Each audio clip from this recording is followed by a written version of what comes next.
আমার এখানে আহ, 3 ধরনের আনারের ভিতরে সুপার বাগোয়া, অস্ট্রেলিয়া এবং থাই।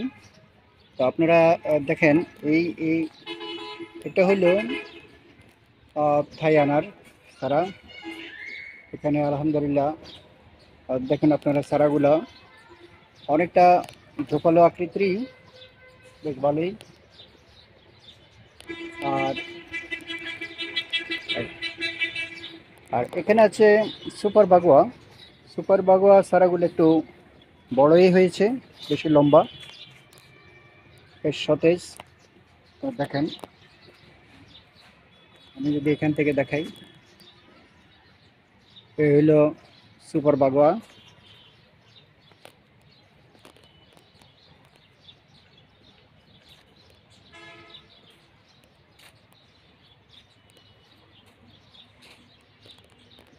তারপরে এদিকে আছে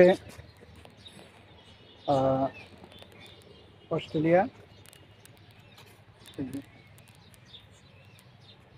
অনেক সুন্দর চারা।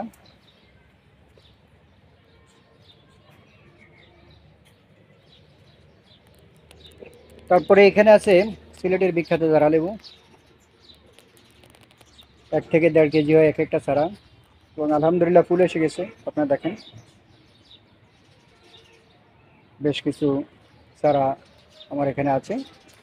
এগুলো আমাদের মাতৃগাছ আছে, সেই মাতৃগাছ থেকে কলম করা এই চারাগুলা। এবং মাতৃগাছ আপনারা যদি, যেমন এখানে একটা মাতৃগাছ আছে, আমি দেখাই দিই। দেখেন বিশাল আকৃতির আম গাছের মতো এই একটা মাতৃগাছ এখানে আছে, আর বাকিগুলো অন্য ছাদে আছে। তার ফাঁকে দিয়ে এখানে আমি দেখাই দিই আপনাদেরকে হাই কটবেল। দেখেন কত সুন্দর সতেজ চারা।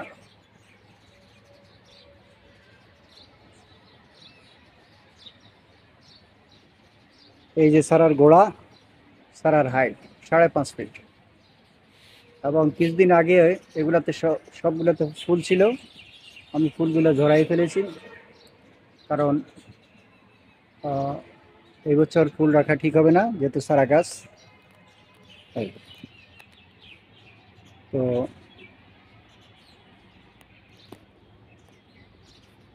এরপরে যেটা দেখাবো সেটা হলো কাগজি লেবু এবং ট্যাঙ্ক ফল, ট্যাঙ্ক ফলের চারা। আর আছে হলুদ মালটা বা কমলা, এগুলার চারা। পরবর্তীতে আছে সুইজালের চারা, যেটা অঞ্চল জাতীয়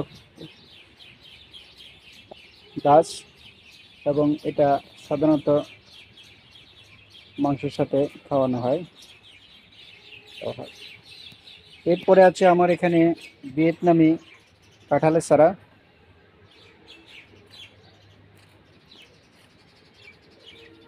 তারপরে সাগর কলা,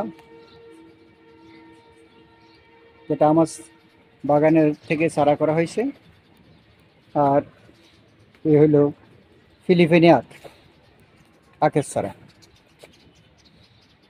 তো এখানে এই কাঁঠালের চারাটা আমি কালেকশন করেছি, আর বাকি যত চারা আপনারা দেখতেছেন, এই সম্পূর্ণ চারাগুলা আমার নিজস্ব বাগান থেকে তৈরি করা।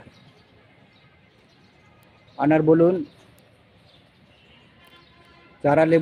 জারা লেবু বলুন, কাগজি লেবু বলুন, তারপরে মাল্টা, কলা এবং আখ, এগুলো আমার ছাদের গাছ, মাতৃগাছ থেকে তৈরি করা হয়েছে।